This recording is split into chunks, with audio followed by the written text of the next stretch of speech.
Alors, à quoi sert la monnaie? Quels sont les rôles principaux de la monnaie? Pourquoi est-ce qu'on l'a créée? Alors, il y a 4 principaux rôles qu'il faut s'en souvenir, en tout cas, pour une monnaie, donc dans tous les états existants. Il y a 4 fonctions différentes. La première fonction, c'est celle-ci, c'est l'intermédiaire dans les échanges. C'est-à-dire qu'auparavant, quand il n'y avait pas de monnaie, donc à l'époque, c'était le troc qui était vraiment principalement utilisé. Donc on faisait un échange entre deux biens pour pouvoir obtenir.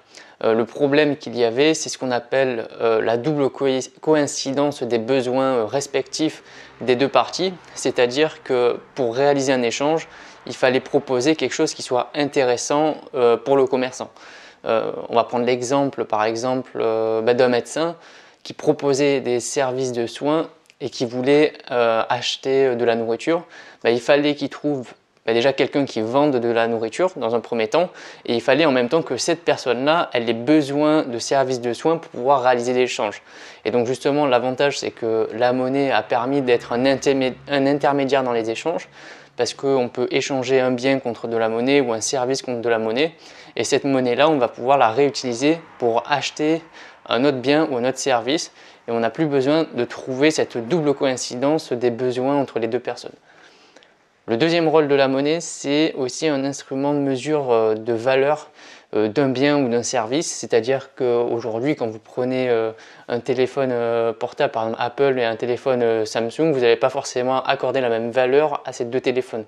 Et la monnaie, par exemple, elle permet de dire ce produit-là, je l'estime, il vaut 100 euros, celui-ci vaut 2 euros, 3 euros. Ça permet de mettre un prix, quelque chose, une valeur sur chaque objet. Le troisième rôle de la monnaie aussi, c'est un instrument d'épargne. Auparavant, quand on faisait de l'échange, donc du troc entre deux personnes qui échangeaient par exemple des denrées alimentaires contre d'autres denrées différentes, le problème c'est que ces denrées elles vont se périmer. Et donc ça veut dire qu'il va falloir faire l'échange tout de suite, il va falloir les consommer tout de suite. L'avantage de la monnaie, c'est qu'on va pouvoir l'épargner, la mettre de côté. On va pouvoir vendre un produit, récupérer la monnaie, la mettre de côté et on va pouvoir la réutiliser quand on veut, mettre dans un compte, dans un livret ou ailleurs, donc se servir comme épargne, et c'est pour ça qu'on dit différer son achat dans le temps. Le quatrième rôle de la monnaie aussi, c'est un instrument de mesure de rareté.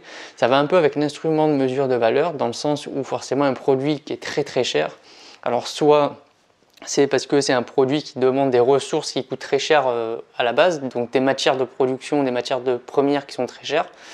Mais ces matières premières elles sont très chères parce qu'elles sont très rares aussi. Donc forcément, plus un produit aujourd'hui est produit en grande quantité, et plus son prix sera faible. À l'inverse, par exemple, là en l'occurrence un diamant, des diamants vous n'allez pas en trouver tous les 4 matins n'importe où. Alors que par exemple, si vous voulez extraire du sable ou quelque chose, vous avez tellement de ressources disponibles que le prix de la tonne du sable n'a rien à voir avec le prix de la tonne du diamant. Donc c'est aussi la monnaie un instrument de mesure de rareté de chaque produit.